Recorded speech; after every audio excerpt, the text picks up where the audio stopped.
Bonjour à toutes et à tous. Merci pour l'introduction, Edouard, et merci pour être venu frapper à la porte de mon bureau pour l'invitation. En effet, il y a une très bonne transition entre ce que Philippe Foss vient de vous présenter et ce que je vais vous présenter. C'est en effet plus agréable sans le masque, merci. Donc je vais vous parler des différents protocoles que l'on peut appliquer pour la datation des ossements. Donc ça ne va pas être une présentation de chimie, j'ai inclus la chimie au travers de différents cas d'études sur lesquels j'ai pu travailler durant ces dernières années. Voilà, il y a un temps de décalage. J'ai divisé cette présentation en 3 parties. Dans un premier temps, je vais vous présenter des études concernant les derniers néandertaliens et ainsi que leurs industries, c'est-à-dire l'industrie moustérienne, sur 2 sites deux zones géographiques en Eurasie, on va dire. Et dans un second temps, je vous parlerai de l'arrivée de l'homme moderne, et je terminerai avec 2 études concernant la mégafaune. La plupart des études que je vais vous présenter aujourd'hui ont fait partie d'un projet, le projet... Il y a un temps de décalage.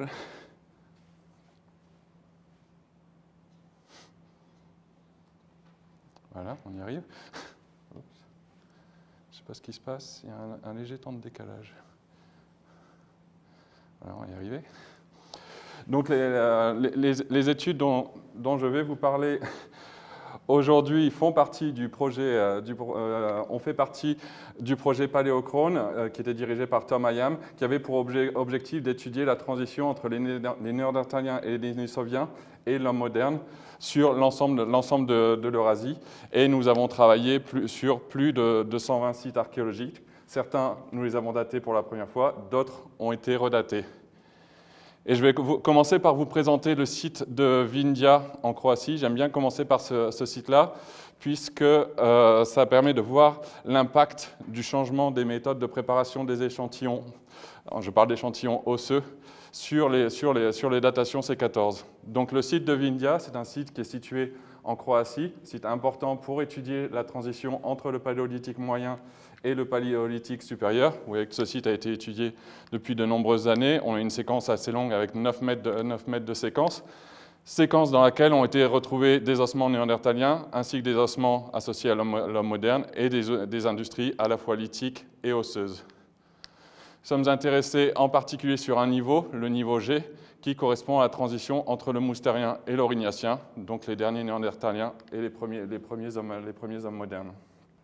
Donc vous avez ici l'exemple de certains des ossements qui proviennent du site de Vindia, dont une mandibule qu'on a redatée et dont je vais vous parler, et différentes pointes en os. Sinon, on peut peut-être changer l'ordi. Ça ne va toujours pas.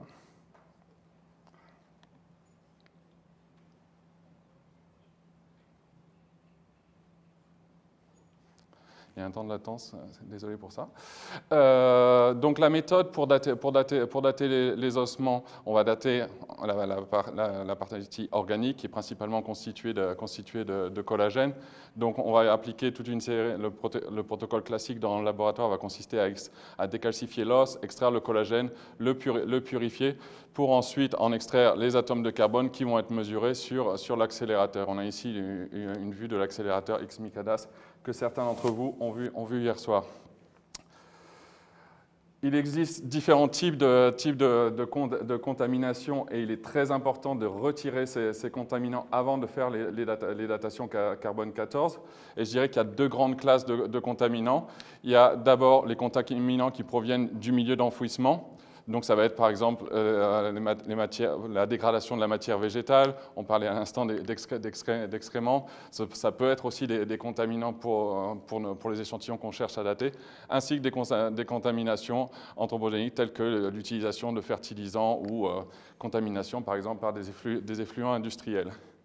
Donc ça c'est une gamme de contaminants, je dirais qu'il y a une autre grande gamme de contaminants qui sont tous les matériaux qui ont été appliqués sur les ossements depuis la fouille, mais aussi durant le traitement post-fouille, et enfin dans les musées. J'en ai listé quelques-uns ici, les colles, les vernis, les cires, les huiles, les consolidants synthétiques. Il ne s'agit absolument pas d'une liste exhaustive. et un grand nombre de matériaux ont pu être utilisés dans la préservation des ossements archéologiques. Et même si actuellement les musées ont des protocoles extrêmement rigoureux et vont documenter tout ce qui est fait sur le matériel qui est présent dans les collections du musée, ça n'était pas le cas dans le passé. Et donc, très souvent, cette information n'est pas disponible. Le protocole classique, je dirais, utilisé par tous les laboratoires qui font du C14 sur les ossements est représenté ici avec ce schéma. Donc on a dans un premier temps le nettoyage de la surface de l'os pour essayer d'éliminer un maximum de contamination. Puis on va pulvériser cet os afin d'augmenter nos échanges avec les différents solvants qui vont être utilisés par la suite. Et on va faire un traitement classique qu'on appelle acide, base, acide, donc trois étapes, afin de décalcifier l'os et nettoyer le collagène. Ceci est suivi par une étape de gélatinisation et lyophilisation. C'est ce protocole qui a, dans un premier temps, été appliqué à 2 des échantillons néandertaliens du niveau G de la grotte de Vindhya. Et comme vous pouvez le voir, les dates qui avaient été obtenues, donc on parle de dates obtenues il y a plus de 20 ans maintenant, étaient autour de 34 000, 32 000 cal-BP. Sur la base de ces résultats, de ces premières datations, Vindhya apparaissait donc comme un refuge pour les derniers néandertaliens, au moins en Europe. Et donc, par conséquent, on avait un overlap très très important entre la présence de l'homme moderne et de Néandertal dans cette région. Le protocole pour la préparation des échantillons osseux a été modifié dans certains laboratoires avec l'addition d'une étape d'ultrafiltration, étape numéro 4 ici. Et vous voyez que cette étape permet de garder uniquement les longues chaînes de collagène. L'idée étant que le collagène dégradé est sous forme de petits fragments et donc on l'élimine. On retrouve nos deux échantillons néandertaliens du niveau G, datés cette fois-ci avec la méthode d'ultrafiltration, et vous voyez que les échantillons ont été virtuellement vieillis en changeant le protocole de préparation. Un troisième échantillon néandertalien qui avait été trouvé entre-temps a aussi été daté avec cette technique, et vous voyez un âge totalement incohérent avec les deux autres âges, alors que ces 3 échantillons néandertaliens proviennent exactement du même niveau archéologique. Concernant l'ultrafiltration, la datation du collagène qui a subi ce protocole, ça fonctionne dans la plupart des cas. Mais comme toute méthode analytique, je dirais, il faut être conscient aussi des limites des méthodes. Et c'est ce que j'ai voulu reporter ici sur cette diapositive avec l'ultrafiltration. Donc de façon très schématique, j'ai représenté les chaînes de collagène. Et si le traitement n'a pas été suffisamment efficace dans la décontamination, on va éventuellement se retrouver avec des contaminants qui sont encore présents avec nos chaînes de collagène. Et au final, on va concentrer ces contaminants avec les chaînes de collagène dans le filtre, qui est l'inverse exactement de ce qu'on souhaite faire. Par ailleurs, le collagène est une molécule organique qui peut se dégrader au cours du temps. Et donc, on peut se retrouver avec des échantillons où on n'a en fait que des très petits morceaux de collagène. Et en ajoutant cette étape d'ultrafiltration, on a le risque que ces fragments de collagène vont traverser le filtre et qu'on n'aura plus rien pour effectuer la datation, ou pas suffisamment de matière. Comme je viens de le dire, le collagène est une matière organique. Cette matière organique peut réagir. Et là, je vous ai reporté une figure qui provient d'un article de Capellini et al. Montrant toute une série de réactions qui peuvent avoir lieu avec le collagène. Et donc, de façon, sans rentrer dans tous ces détails, mais de façon très très schématique, on peut donc se retrouver avec des chaînes de collagène avec des contaminants qui se sont greffés, qui sont chimiquement liés à notre chaîne de collagène. Contaminants qui contiennent aussi des atomes de carbone. Et on peut essayer de laver autant qu'on veut ce type de molécules, on aura toujours ces contaminants qui seront greffés à la chaîne de collagène et qui donc impacteront sur la datation en C14 par la suite. Une alternative qui a été développée consiste non plus à dater un matériau, mais à dater des molécules spécifiques présentes dans les échantillons archéologiques. Donc, le début du protocole est toujours le même, on va extraire le collagène, on sait que ce collagène peut potentiellement être encore contaminé, et donc ce qu'on va faire, c'est fragmenter le collagène. Je vous ai dit tout à l'heure que le collagène est en fait fait d'acides aminés, d'enchaînements d'acides aminés. Et donc, on va casser notre molécule pour libérer tous ces acides aminés. Et il y en a un qui nous a intéressé particulièrement, c'est l'hydroxyproline, qui est un des acides aminés prépondérants dans le collagène. Et on utilise la chromatographie en phase liquide pour séparer tous ces acides aminés, les séparer aussi de la contamination, et donc isoler uniquement les molécules qui nous intéressent, en l'occurrence ici, pour les exemples que je vais vous présenter aujourd'hui, l'hydroxyproline. Donc, on revient à notre cas de Vindia en Croatie, notre niveau G et nos 3 échantillons archéologiques. Vous voyez que ces échantillons ont été redatés cette fois-ci en isolant l'hydroxyproline, et de nouveau, virtuellement, nous avons encore vieilli les échantillons 1 et 2. Pour l'échantillon 3, on voit qu'on a statistiquement la même date entre la date obtenue sur collagène ultrafiltré et la date obtenue sur hydroxyproline. On voulait trouver d'autres ossements humains présents dans ce niveau G. Et donc, on a demandé à l'archéologue de nous donner des sacs contenant tous les ossements qui n'avaient pas pu être identifiés. Et donc, on a appliqué la technique de protéomique, qui est aussi connue sous le nom de ZOOMS, pour Zooarchaeology Mass Spectrometry. Et on a appliqué ça à toute une série de petits fragments osseux. Et on a eu la chance de trouver un ossement humain.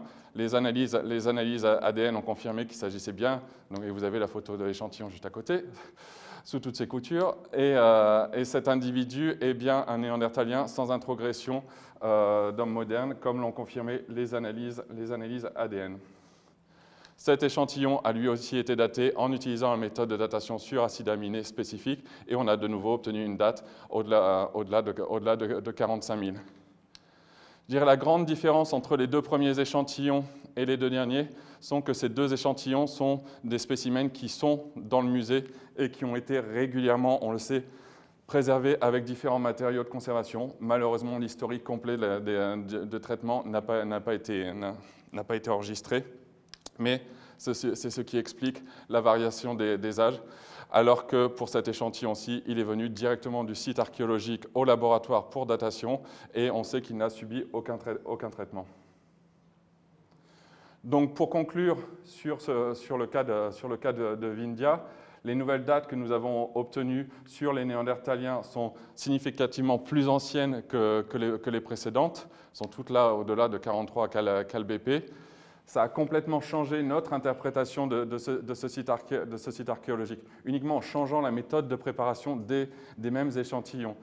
Vindia n'est donc plus, sur la base de ces nouvelles datations, un refuge pour les populations néandertaliennes.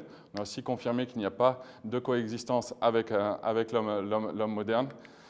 Et au travers de cette étude, je pense que ça révèle déjà l'importance de ne pas considérer la datation carbone 14 toute seule, mais en lien avec d'autres techniques analytiques, en particulier la protéomique, qui nous a permis, entre autres, de découvrir un autre ossement humain, et le séquençage ADN. Et je reviendrai par la suite sur ces questions d'ADN.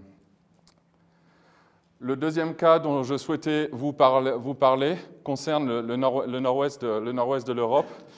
Et cette étude fait suite au travail qu'avait fait Tom Hyam et qui avait été publié en 2014 dans Nature. Il avait daté les dernières occurrences moustériennes pour un large nombre de sites en Europe de l'Ouest qui sont reportés sur cette carte.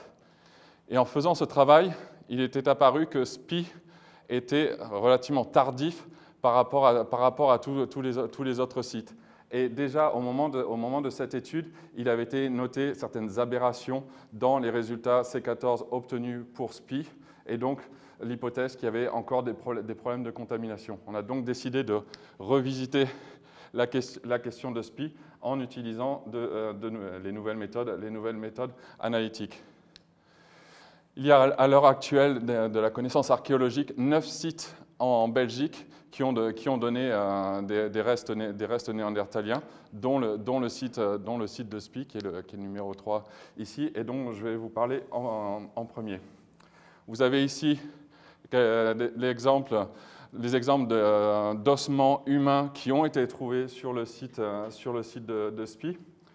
Donc il s'agit d'une fouille très très ancienne, Qui dit fouille très très ancienne, on n'a pas toutes les informations sur le traitement du matériel suite à la fouille. Vous voyez qu'il s'agit de fouilles de 1885-1886. Et lors de cette première étude, 89 fragments avaient été identifiés comme étant des ossements humains et liés à 2 individus. D'autres études sont en cours, en particulier celle faite par Hélène Rougier et ses collègues. Et à ce jour, ils ont plus de 1800 fragments osseux humains ont été identifiés. Certains sont associés, pour sûr, aux néandertaliens SPI1, SPI2 et SPI6. Cette étude est toujours en cours et il y a de nombreuses questions concernant l'association de ces différents restes humains aux différents individus néandertaliens, puisque, comme je vous l'ai dit, ce sont des fouilles très très anciennes et les collections ont été déplacées dans plusieurs institutions. Mais toujours est-il, nous avons redaté, puisque vous avez les premières dates qui avaient été obtenues sur collagène qui sont reportées en rouge ici sur ce graphique. Donc nous avons redaté 4 des spécimens de SPI. Vous avez les illustrations pour 3 d'entre eux. Malheureusement, il n'y a pas d'illustration disponible pour l'échantillon tout en haut. Et vous voyez que systématiquement, on a de nouveau vieilli les échantillons en changeant uniquement la méthode de préparation des échantillons. Et à la surprise de beaucoup de monde, cet échantillon, la scapula 572, on a obtenu une date sur hydroxyproline qui était plus récente que 40 000 ans, qu'ALBP. Et cette scapula n'avait jamais été analysée d'un point de vue génétique, et donc j'ai demandé aux collègues du laboratoire de Svante Pääbo à Leipzig d'effectuer l'étude ADN de spécimens, mais pas uniquement parce qu'on savait déjà, de par sa morphologie, qu'il s'agissait bien d'une scapula néandertalienne, mais de vérifier la présence éventuelle d'ADN animal.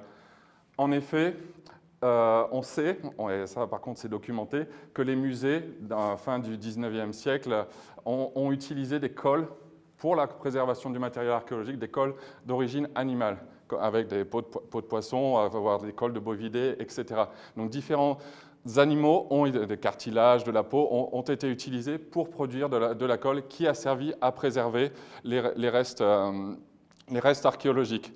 Et c'est le cas pour cette scapula. Donc cette date-ci, même si elle a été obtenue en isolant un acide aminé spécifique, nous l'excluons, et nous l'excluons sur la base des résultats ADN qui démontrent qu'on a un mélange de collagène humain, néandertalien, mais aussi de collagène de vache. L'anecdote étant que mon collègue rêve de faire une publication en disant qu'on a trouvé le Minotaure, mais on n'est jamais allé jusque-là. Bref, l'autre cas d'étude que je souhaitais vous présenter, toujours pour les néandertaliens de Belgique, est le cas d'Angie. C'est un crâne pareil, ce sont des fouilles très très anciennes, crâne découvert en 1829 par Schmerling, identifié plus d'un siècle après comme étant réellement un individu néandertalien, un enfant en l'occurrence. Les premières dates avaient été obtenues sur collagène dans deux laboratoires différents. Et vous voyez qu'on avait des âges autour de entre 26 000 et 30 000, qui sont reportés ici graphiquement. Nous avons redaté le même individu, cette fois-ci en isolant l'hydroxyproline, et vous voyez qu'on a une date autour de 40 000 ans. Donc une différence tout à fait significative. Enfin, toujours en Belgique, nous avons aussi daté le fémur de fond de forêt. C'est le seul reste humain reste néandertalien sur ce site. Dès l'observation de l'ossement dans les réserves du musée, on a bien évidemment noté son caractère très très brillant, qui m'a tout de suite laissé supposer que cet échantillon, ce spécimen, avait été traité avec différents matériaux de conservation. Il n'y avait aucune information enregistrée dans les registres des collections. J'ai donc effectué des analyses par pyrolyse couplées à la chromatographie en phase gazeuse qui m'ont permis d'effectuer une caractérisation chimique moléculaire de l'échantillon avant même de faire la datation. Et ces analyses m'ont montré en fait probablement deux traitements de conservation, une avec une cire paraffine et un autre avec un polymère synthétique. Sur la base de cette analyse et donc de cette grande quantité de contaminants liés aux matériaux de conservation. La question ne s'est pas posée, on est parti directement sur la datation par hydroxyproline, et il s'avère que cet échantillon-là, dans le fonctionnement du laboratoire à Oxford, était un autoduplicate, donc c'est-à-dire que régulièrement un échantillon doit être mesuré en double pour vérifier que tout se passe bien. C'est tombé sur cet échantillon-là, et donc c'est pour ça que nous avons 2 dates qui ont été obtenues sur ce FMU. Et on voit bien une concordance entre les dates obtenues à Fond-de-Forêt et à Angy. Donc les dates obtenues précédemment sur les spécimens néandertaliens de SPI étaient jusqu'à 10 000 ans trop jeunes, de par la présence de contamination résiduelle. On a donc éliminé toutes ces dates et pu construire un modèle bayésien dans lequel on a introduit les dates obtenues sur hydroxyproline, mis à part évidemment celle pour laquelle on a identifié la présence de col animal, la date d'Angy et la date de Fond-Forêt. Sur la base de ces datations sur restes néandertaliens, on a donc pu réestimer la dernière occurrence des néandertaliens en Belgique entre 44 200 et 40 600. Et les analyses ADN ont montré qu'il n'y avait pas d'introgression et que c'était bien des néandertaliens, mais sans interaction d'un point de vue génétique avec les hommes modernes, contrairement à ce qu'on peut voir dans d'autres régions d'Europe. D'où l'intérêt vraiment de travailler à échelle régionale, comme disait Philippe Foss tout à l'heure pour la faune, c'est la même chose pour les humains, et pas forcément avoir des modèles qui travaillent uniquement à échelle globale.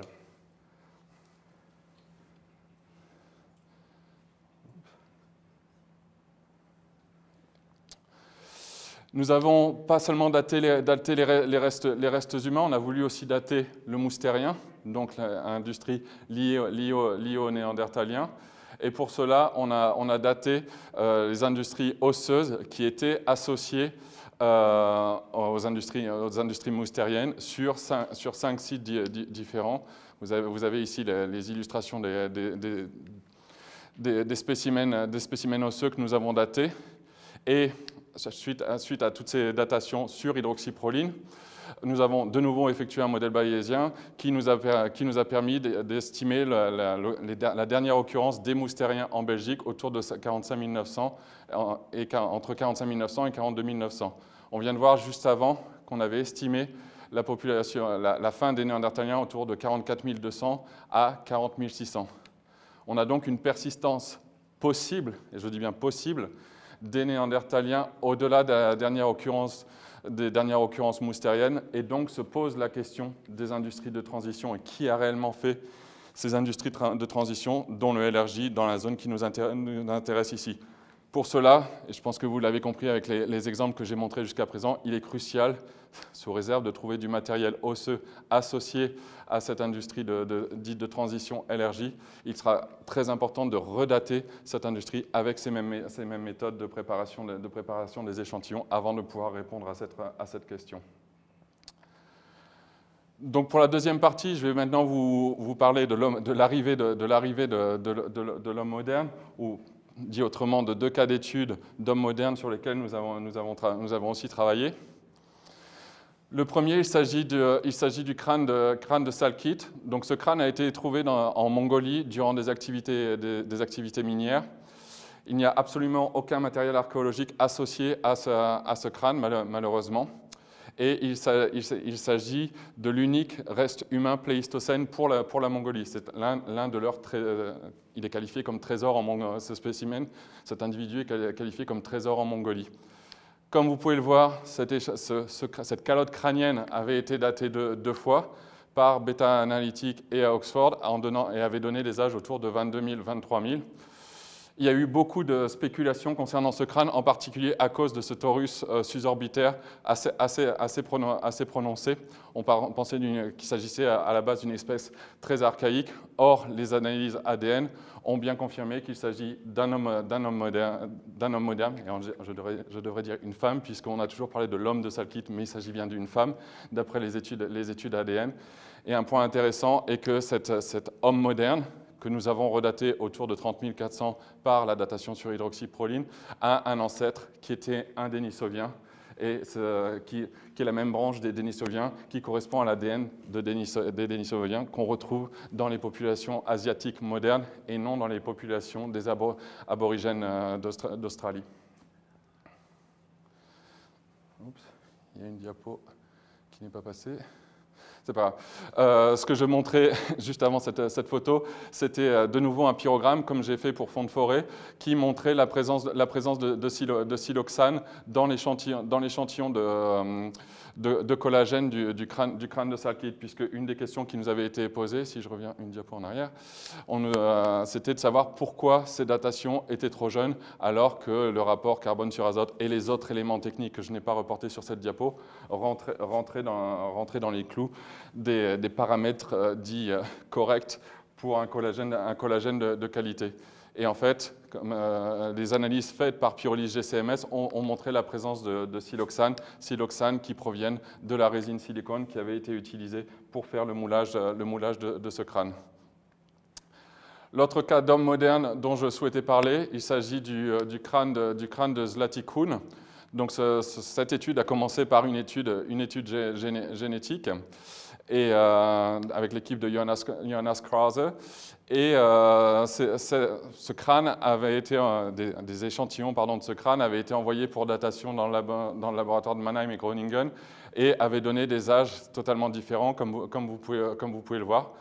Et donc, un troisième laboratoire, C14, a été contacté, le laboratoire d'Oxford. Et nous avons daté ce spécimen avec la méthode sur hydroxyproline. Et on avait du collagène aussi. Et les analyses par pyrolyse GCMS avaient montré que ce collagène ne contenait absolument aucun contaminant organique. Et quand on a fait la datation de cet échantillon de collagène, de nouveau, on a trouvé une date qui était assez trop récente en comparaison avec les données génétiques. De nouveau, je leur ai demandé de ne pas regarder que l'ADN humain, mais de chercher aussi l'ADN animal dans leur échantillon. Et après quelques temps, ils sont revenus vers moi et m'ont confirmé qu'ils avaient bien trouvé de l'ADN animal dans leurs échantillons qui correspondait aux bovins que l'on trouve en Europe, qui sont les plus courants en Europe moderne.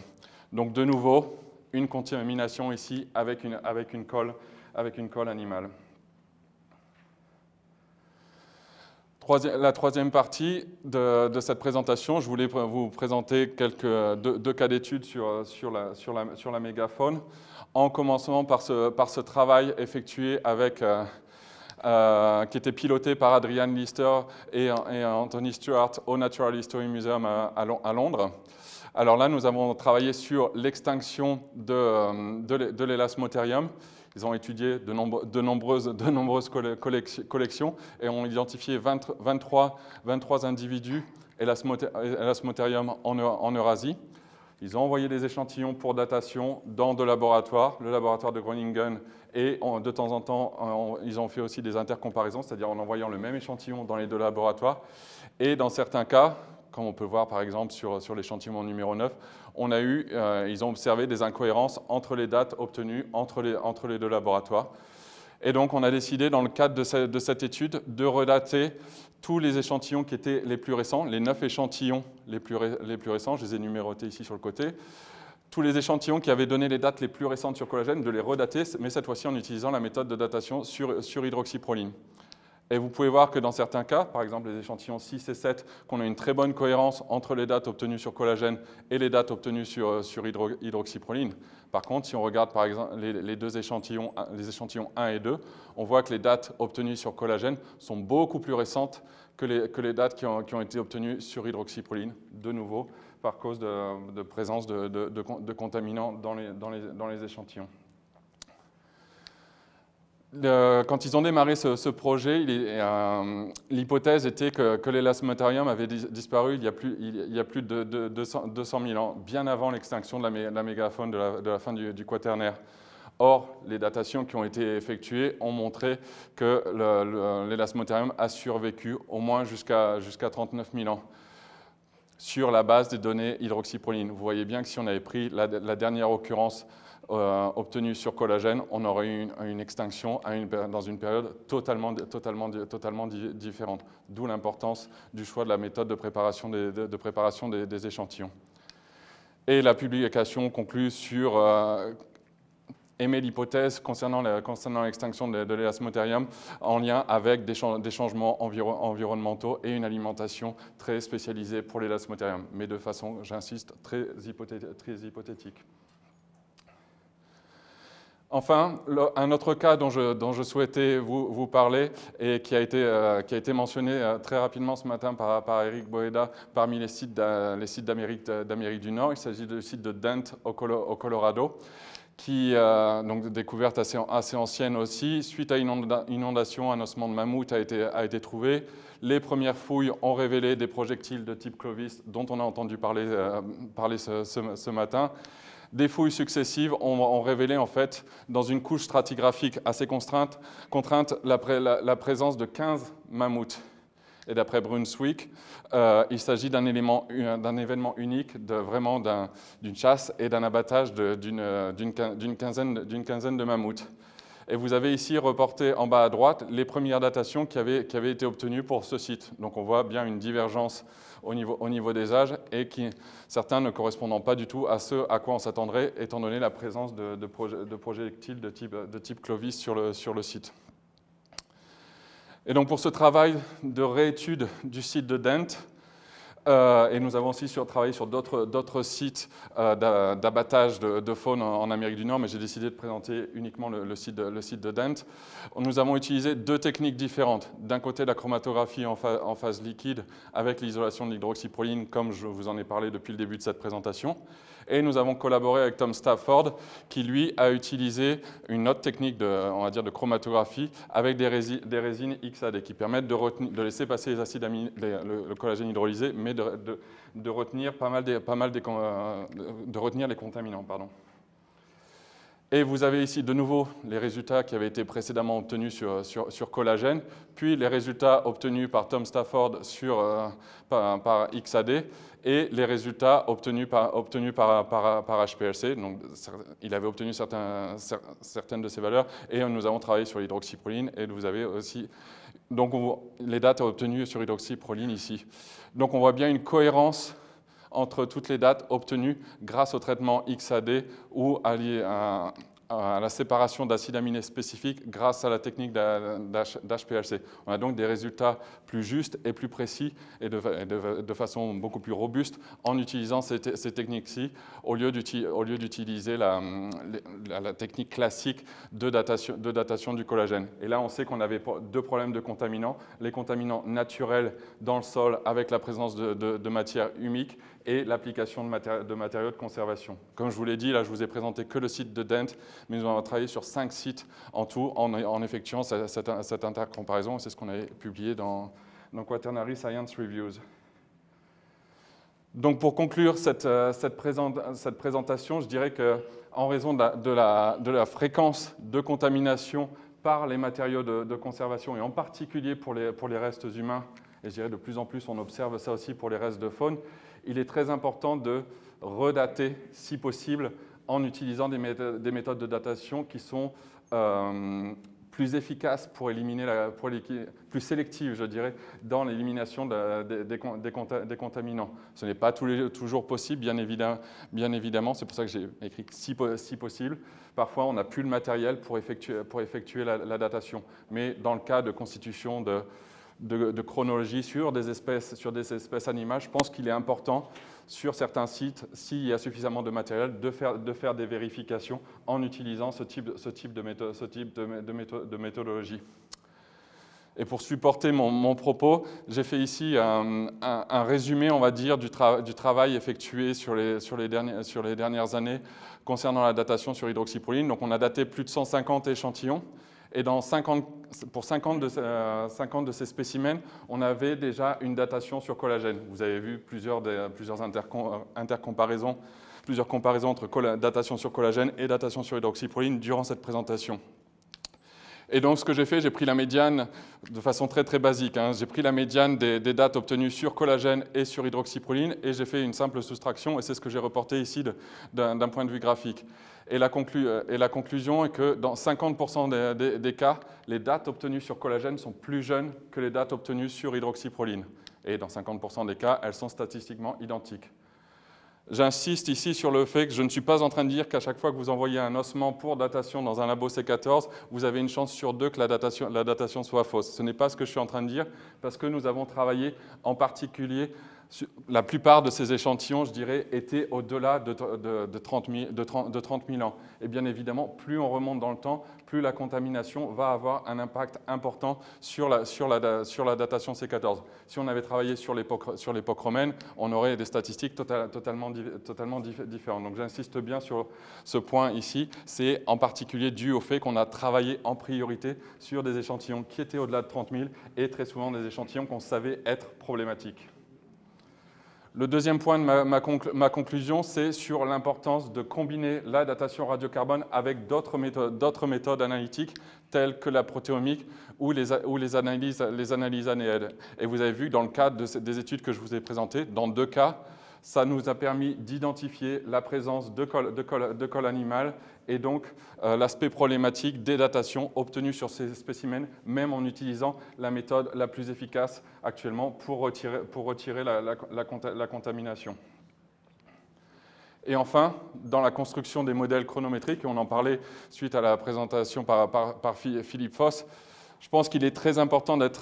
Et on parlait de la difficulté d'avoir toutes les informations techniques, mais je pense que c'est un travail important de contacter les laboratoires afin d'obtenir ces informations, puisque dans la construction des modèles chronométriques, tels que les modèles d'extinction que j'ai présentés pour les néandertaliens ou pour la fin du moustérien, il est très important d'introduire dans ces modèles uniquement les données pour lesquelles on est sûr de la qualité de la date en elle-même.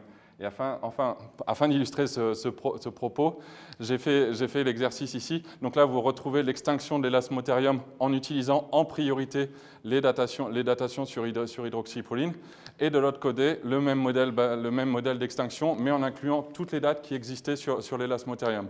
Et je pense qu'il n'y a pas besoin d'explication au niveau de cette illustration pour voir la différence dans la conclusion après avoir fait tourner le modèle avec uniquement les dates hydroxyproline ou avec toutes les dates. Et avant de passer au remerciement, un point que je voulais ajouter ici, que j'aurais pu mettre sur la diapo, c'est... Évidemment, c'est beaucoup plus laborieux, ça prend plus de temps en laboratoire d'effectuer ces datations sur molécules spécifiques par rapport aux datations sur collagène, mais je pense qu'on est dans une période qui est très très intéressante pour ce travail, puisqu'on a aussi l'avantage d'avoir le développement des micadas et de la source gaz qui nous permet de travailler sur de très petits échantillons. Puisqu'une remarque très fréquente que j'ai eue en présentant ce type de travaux, c'est oui, mais étant donné que vous sélectionnez qu'un seul acide aminé, vous allez avoir besoin d'une très grande quantité d'échantillons. C'était vrai dans le passé, mais maintenant, avec avec le développement des accélérateurs, en particulier Micadas et de la source gaz, on peut vraiment travailler sur de très petits échantillons. Et bien évidemment, je voulais terminer cette présentation avec des remerciements, puisque je n'ai bien évidemment pas effectué tout ce travail tout seul. Donc je voulais remercier en particulier toute l'équipe du projet Pélochrone, piloté par Tom Mayam, tous les archéologues et conservateurs avec qui on a collaboré sur tous ces projets et qui co-signent bien évidemment toutes les publications. Puis plus généralement l'équipe Radiocarbone à Oxford, l'équipe de Svante Pabo qui a fait un travail fantastique sur tout ce qui est ADN et que j'ai pu vous présenter de façon très très brève aujourd'hui, et le groupe de Maria Perla Colombini qui m'a accompagné sur toutes ces analyses de pyrolyse. Et pour terminer, je vous remercie pour votre attention et encore désolé pour ces soucis techniques de début de présentation. Merci à vous.